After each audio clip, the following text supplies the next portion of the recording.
posted photos of his renovated home in a primitive decorating group on Facebook. He wasn't expecting much. Thousands of responses later, someone suggested it belonged in Country Sampler. So he wrote the editor an email, attached some photos of his home, and waited to hear back. The editor contacted us to photograph the feature. Some stories find you this way.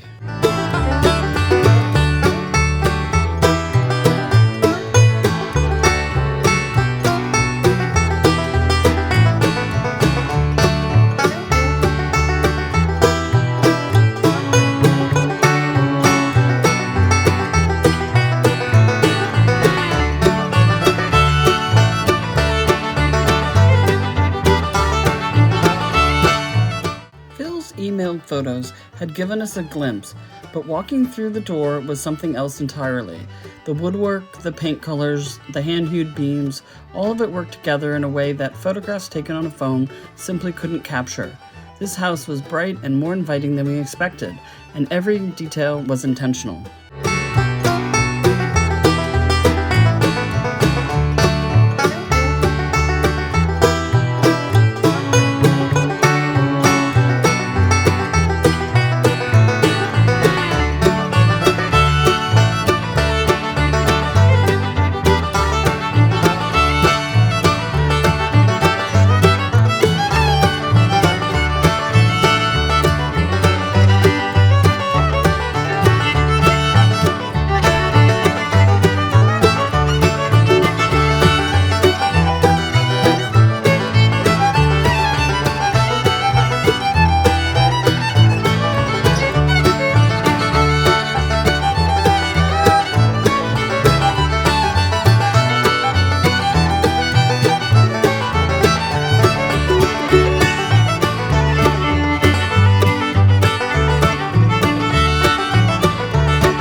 The dining room table was built by Phil, aged to look like it was an antique.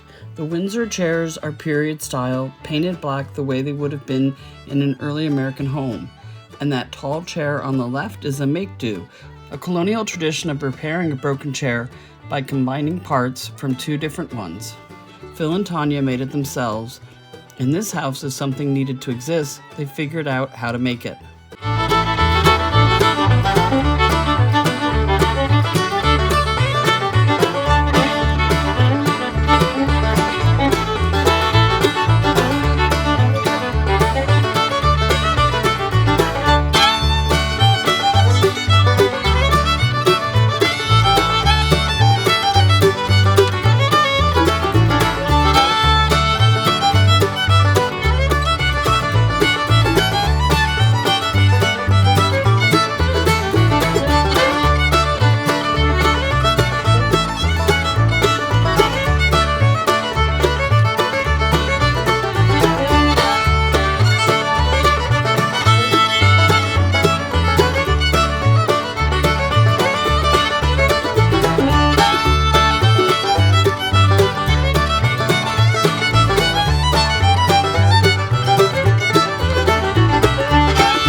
what Phil and Tanya started with, a 660 square foot, one-story bungalow built in 1952. The second floor didn't exist, neither did the porch. What you saw inside took years of planning, building, and collecting. When people ask how old the house is, they know they did a good job.